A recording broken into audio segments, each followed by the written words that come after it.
Welcome class 6 in our e-learning class. Now today we will complete this story, the banyan tree. Okay.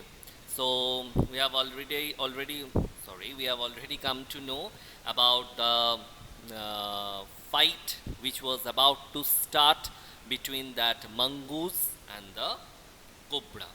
And we have already come to know that how this narrator he was saying that he used to relax and he used to enjoy the library in the up in the banyan tree, because it is written in page number 27 that he had kept some books like this Treasure Island, Huckleberry Finn, and the story of Dr. Dolittle, and some other books, and that made up my banyan tree library. And he has also said that though the house and the grounds belonged to his grandparents, but the magnificent banyan tree was his. And he used to enjoy it a lot, sitting over there, relaxing, then passing his leisure time over there. So let's come to this page number 129. Moving forward quickly until he was just within the cobra's reach, the mongoose made a pretended move to one side. Immediately the cobra struck. His great hood came down so swiftly that I thought nothing could save the mongoose. But the little fellow jumped neatly to one side and darted in as swiftly as the cobra, biting the snake on the back and darting away again out of reach. So, children, one meaning I just recollected that while during the live class I was I have forgotten to say the meaning of that squabbling. It is the meaning of this one is quarreling. Okay, quarreling. Next, at the same moment that the cobra struck, the crow and the myna hurled themselves at him, only to collide heavily in the midair. So they were also highly excited. They were feeling quite excited. That's why they just came near one another and they had some sort of collision between them in the midair. Shrieking insults at each other, they returned to the cactus plant. So shrieking insults means they were just saying something at one another. Here it has been just narrated, or it has been presented by the author as shrieking insults. That means they were just making their own sort of sounds, as we know. Is crow, it can just caw, and this mana, it can just imitate different type of sounds. So a few drops of blood glistened on the cobra's back. It was just attacked by the mongoose. That's why now the few drops of blood could be seen. The cobra struck and missed. Again the mongoose sprang aside, jumped in and bit. Again the birds dived at the snake, bumped into each other instead, and returned streaking to the safety of the cactus. So every time this mongoose, it is biting the snake, every time these birds, these spectators, they are becoming so excited that they also were trying to just attack that cobra. Might be they were having some sort of previous enmity with it. That's why they were also trying to take the revenge. But instead they just again bumped with one another or collided with one another, and they just returned back to the safe places, just shrieking loudly. Okay. The third round followed the same course as the first, but with one dramatic difference.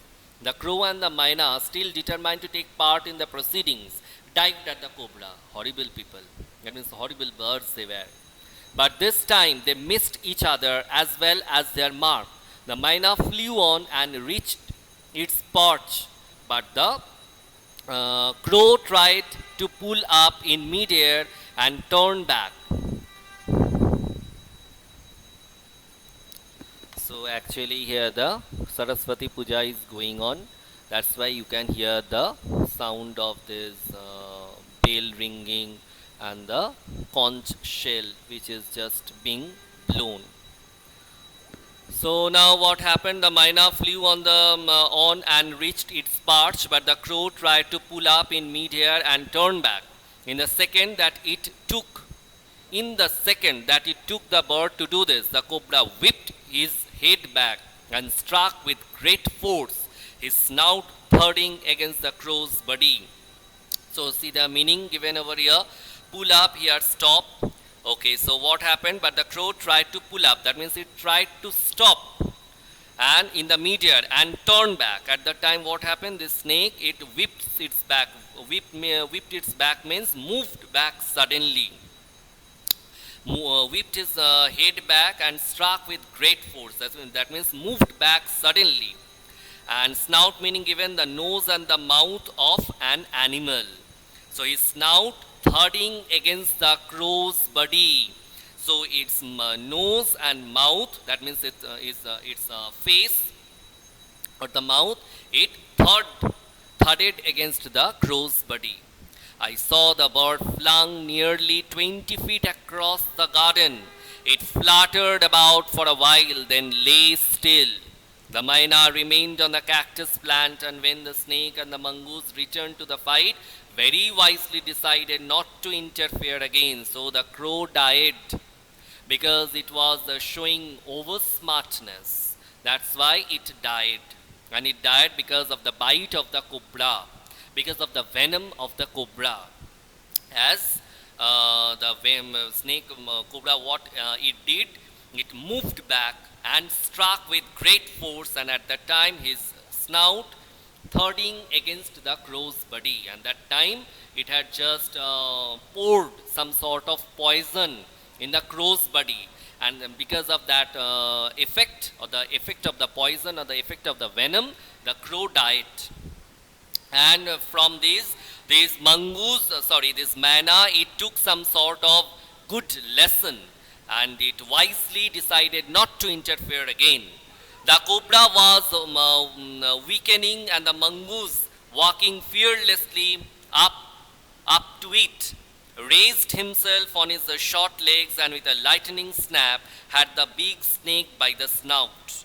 The cobra writhed and lashed about in a frightening manner, and even coiled itself about the mongoose. So it tried to wrap around the mongoose, and it was just moving with lots of pressure and with lots of force. It was trying to make itself free from the hold of the mongoose, but it was not able to do that. It knew very well that it is about to die. So before its death, it was trying to free itself from this claws of the mongoose. Okay, just so what happened again, the sound of the bell was there quite loud, that's why I just put it in mute mode. So let's continue, not mute mode, it was paused. So the cobra was weakening, and the mongoose, walking fearlessly up to it, raised himself on its short legs, and with a lightning snap had the big snake by the snout. The cobra writhed and lashed about in a frightening manner, and even coiled itself about the mongoose, but to no avail. The little fellow hung grimly on until and the snake had ceased to struggle. So the mongoose was holding the snake in such a manner that it will not allow it to get itself free from its hold until and unless the mongoose releases it. But the mongoose, it knew very well that I am not going to release it, I am going to kill it, and with just a strong hold and with strong attack, it killed the cobra. So he then smelt along its quivering length, gripped it round the hood, and dragged it into the bushes. So after the death of the cobra, the mongoose dragged it into the bushes, because it will have some sort of nice dinner, supper, breakfast or lunch, something like that at the time. The myna dropped cautiously to the ground, hopped about, peered into the bushes from a safe distance, and then with a shrill cry of congratulation flew away.